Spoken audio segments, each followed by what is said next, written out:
রংপুর সদর উপজেলার খোলেয়া ইউনিয়নের নয়া পাড়ায় অগ্নিকাণ্ডে ক্ষতিগ্রস্ত শিল্পী রানীর পরিবারের জন্য নতুন ঘর নির্মাণের কাজ শুরু হয়েছে। গত ৩ ফেব্রুয়ারি থেকে এই ঘর নির্মাণ কার্যক্রম শুরু করে খোলেয়া ইউনিয়ন জামায়াতে ইসলামী। জানা যায়, কিছুদিন আগে নয়া পাড়ায় শিল্পী রানীর বসতঘরে ভয়াবহ অগ্নিকাণ্ডের ঘটনা ঘটে। এতে পরিবারের বসতঘর সম্পূর্ণভাবে পুড়ে যায় এবং তারা চরম মানবেতর জীবনযাপন বাধ্য হয়। বিষয়টি জানার পর খোলেয়া ইউনিয়ন জামায়াতে ইসলামী ক্ষতিগ্রস্ত পরিবারের পাশে দাঁড়ানোর সিদ্ধান্ত নেয়। ঘর নির্মাণ কার্যক্রমের উদ্বোধন ও তত্ত্বাবধান করেন খোলেয়া ইউনিয়ন জামায়াতে ইসলামীর সভাপতি ফজলুল হক।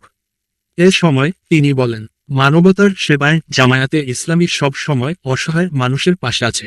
শিল্পী রানীর পরিবার যে কষ্টের মধ্য দিয়ে যাচ্ছে তা আমাদের সবাইকে নাড়া দিয়েছে।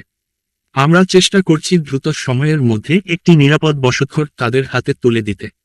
ঘর নির্মাণ কাজে জামায়াতে ইসলামীর স্থানীয় নেতাকর্মীরা স্বেচ্ছাশ্রম ও আর্থিক সহযোগিতার মাধ্যমে অংশগ্রহণ করছেন। পাশাপাশি এলাকাবাসীর মাঝেও ব্যাপক সাড়া লক্ষ্য করা গেছে।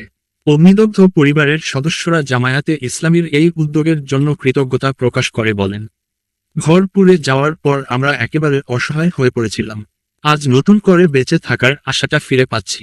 স্থানীয় সচেতন মহল মনে করছেন, এ ধরনের মানবিক উদ্যোগ সমাজে ইতিবাচক বার্তা দেয় এবং বিপদে পড়া মানুষের পাশে দাঁড়াতে সবাইকে উৎসাহিত করে।